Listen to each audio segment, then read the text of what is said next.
GRMB meeting కి time దగ్గర పడే కొద్దీ తెలంగాణలో పాలిటిక్స్ కట్టలు తెంచుకుంటున్నాయి. మీటింగ్ ఎజెండా విషయంలో ఒక్కో జెండాది ఒక్కొక్క వాదన. మీటింగ్ కి వెళితే ఊరికినేది లేదు అంటూ బీఆర్ఎస్ హెచ్చరికలు, వెళితే తప్పేంటి అని ప్రశ్నిస్తున్న కాంగ్రెస్ వాదనలు. బీఆర్ఎస్ కావాలనే రాజకీయం చేస్తోంది అంటూ బీజేపీ కౌంటర్స్. వెరసి తెలంగాణ గట్టు మీద పొలిటికల్ వరద పోటెత్తుతోంది.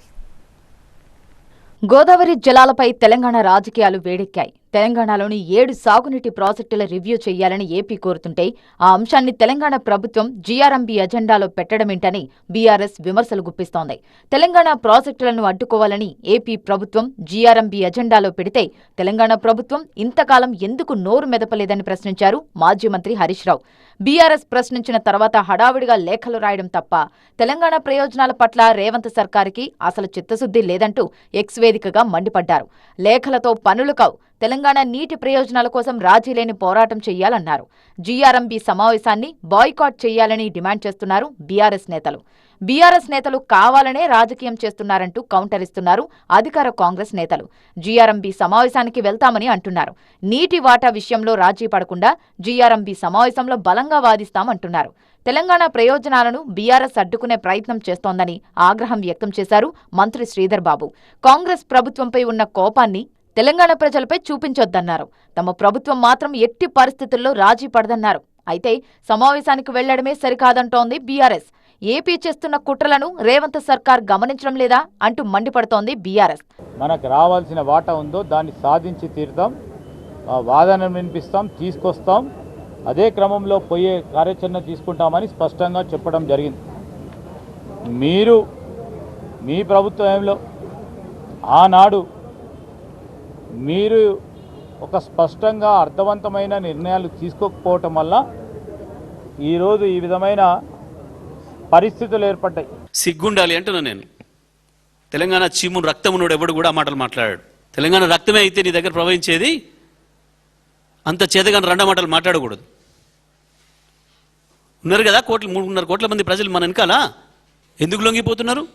ఎట్లా చేస్తాడు వాడు రివ్యూ? శ్రీధర్బాబు తెలియదా? చదువుకున్నాడే కదా. ఒక్కసారి టీఏసీ ఇచ్చిన అనుమతులు, కేంద్ర ప్రభుత్వం మంత్రుల సంతకాలతో వచ్చిన అనుమతులు, ఆ ప్రాజెక్టుల పైన వాళ్ళ ఆఫీసర్ అటెండర్ గాని స్థాయిడు వీడు జీఆర్ఎంబీ, వాడికి రివ్యూ పెట్టే శక్తి ఎక్కడిది? అడిగిన చంద్రబాబు ద్రోహాన్ని ఎండగట్టొద్దా నువ్వు? తెలంగాణ ప్రాజెక్టులు రద్దు చేస్తామంటే ఊరుకునేది లేదని హెచ్చరిస్తున్నారు బీఆర్ఎస్ నేతలు. ఈరోజు 18 నాడు సమావేశం ఏర్పాటు చేసి ఎక్కడ ఏర్పాటు చేసిండ్రు? తెలంగాణలో, అది హైదరాబాద్లో. తెలంగాణ గడ్డ మీద నిలబడి తెలంగాణ ప్రాజెక్టు క్యాన్సిల్ చేస్తామంటే ఎంత ధైర్యం వీళ్ళకు? ఇప్పుడు ఏ ధైర్యం తీసుకొని వస్తున్నారు? ఎవరు ఎన్నుకుని నడిపిస్తున్నారు? అంటే తెలంగాణ గడ్డకొచ్చి మీ అన్ని కూడా రద్దుపరుస్తాం అంటే మళ్ళీ తెలంగాణ ఎడారి కావాలి, ప్రాజెక్టులను ఉడకపోవాలి, నీళ్ళని కూడా చక్కగా పోయి మళ్ళీ ఆంధ్రకు చేరాలి. ఇదేగా 40-50 సంవత్సరాలు దరిద్రం మళ్ళీ తీసుకొచ్చే ప్రయత్నంలో భాగంగా ఈరోజు ఏ ఒక్క ప్రాజెక్టుకు అనుమతి రద్దు కాదని తెలిసినా బీఆర్ఎస్ నేతలు కావాలనే రాజకీయం చేస్తున్నారంటూ కౌంటర్ ఇస్తున్నారు బీజేపీ నేతలు. దేశ చరిత్రలో ఏ ఒక్క ప్రాజెక్టు అనుమతులు కూడా ఇంతవరకు రద్దు కాలేదనే విషయాన్ని కూడా గుర్తు చేస్తున్నారు.